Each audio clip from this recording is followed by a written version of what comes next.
Moving on to politics now, Senate Minority Leader Chuck Schumer's re-election prospects starting to look a bit slimmer here, at least if you look at this brand new poll that we have. It's conducted by Honan Strategy Group for the Jewish Voters Action Network, showing Schumer losing to New York Congresswoman Alexandria Ocasio-Cortez in a hypothetical primary by double digits, 21 points, in fact. According to the poll, the Congresswoman would beat out Schumer in New York City 54% to 33% among likely Democratic voters.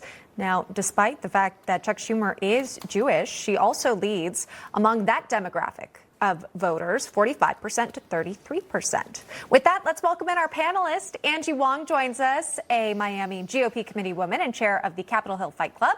Also with us, Julie Harris, president of the National Federation of Republican Women. Nice to see you both. Thanks for coming on. Okay, Angie, let's dial into New York here. Again, we don't know what AOC might want to do if she seeks out that Senate seat, but it looks like, according to polling, she might have the support. What does that tell you?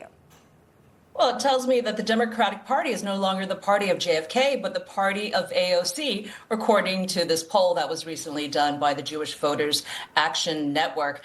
She's up by 20 points over Chuck Schumer. She really wants that seat, and that's very viable for her. Look, I do political consulting. I buy polls all day long. We're not sure if this was a poll that was purchased on behalf of AOC just to help her with fundraising and to make her a real contender for Chuck Schumer's seat. Yeah. And I think that, Chuck Schumer's looking at this going, this better be a wake-up call for me. If I'm bleeding Jewish votes, I'm not sure how he could win a sixth term. Remember, he's been there, 2 decades now? And maybe it's time for the young guard to take over the old guard, and he's probably shaking a little bit. Yeah, in any politico that we speak with, or pollster, or pundit that we speak with that leans left, that is what we constantly hear. They want someone younger. And then some say they want someone more progressive. She obviously would fit that bill. This is a hypothetical matchup, by the way, in the poll. Let's talk non-hypothetical. The minority leader spoke out about the big, beautiful bill that just passed the House, so now it's there with the Senate. And he put out a statement to the Daily News saying Democrats will vote to kill the bill, saying, quote, "This is not beautiful. This bill is downright ugly, a job killer, a price raiser, a care slasher, and massive pile onto the national debt," end quote.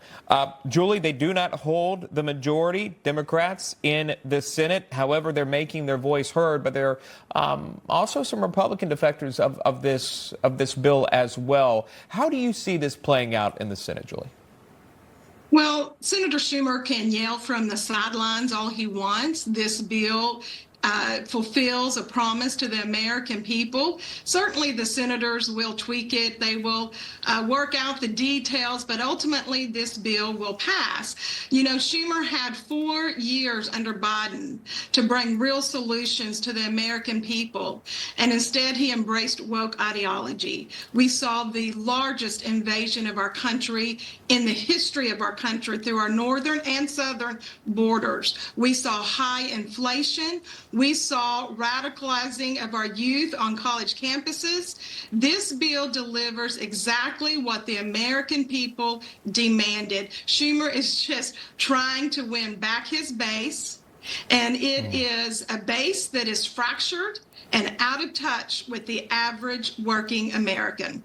Well, talk about timing with that statement here. Democrats desperately trying to win back voters, specifically male voters. We'll show you a new report from the New York Times. It shows Democrats are still reeling from the election loss and now looking for a way to find new guys to vote for Democrats. It includes spending $20 million to, quote, reverse the erosion of Democratic support among young men, especially online. Its code name is SAM, Speaking with American Men, a strategic plan, promises to invest to study the syntax, language, and content that gains attention and virality in these spaces, recommends buying advertisements in video games, among other things.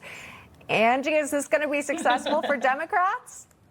Could you imagine spending $20 million just to understand the lingo of men? I mean, this is hysterical. I think it's great because it shows that the Democrats really just don't know what they're doing. They're going to throw money around hoping to get, the right language to speak to men again. Well, how about they look at their policies that have completely failed all over the place in the last cycle where, no male is going to want these bathroom policies. No male is going to want to see, their savings dip to below nothing. No male's going to want to see safety out the door. So they can't look at those issues, but they can look at how to advertise to men playing video games. Think about that. Yeah, I thought, Julie, I thought we weren't supposed to put people in boxes, but now you can put us in video. We're going to advertise on video games.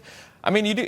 I play video games, so you got my number there. But we're not too difficult to understand. I don't want to speak for every male out there, but we're pretty easy to understand. But it's going to take $20 million under this codename Sam to study American men. Julie, what's so hard to understand?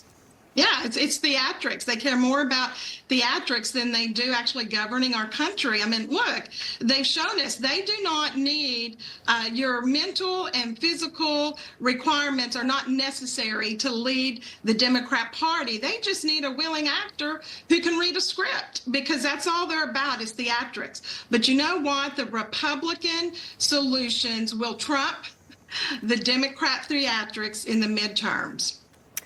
So many of the rallying cries of liberal women seems to be men. Who needs them, right? We can do anything. We don't need men in our lives. What good are they?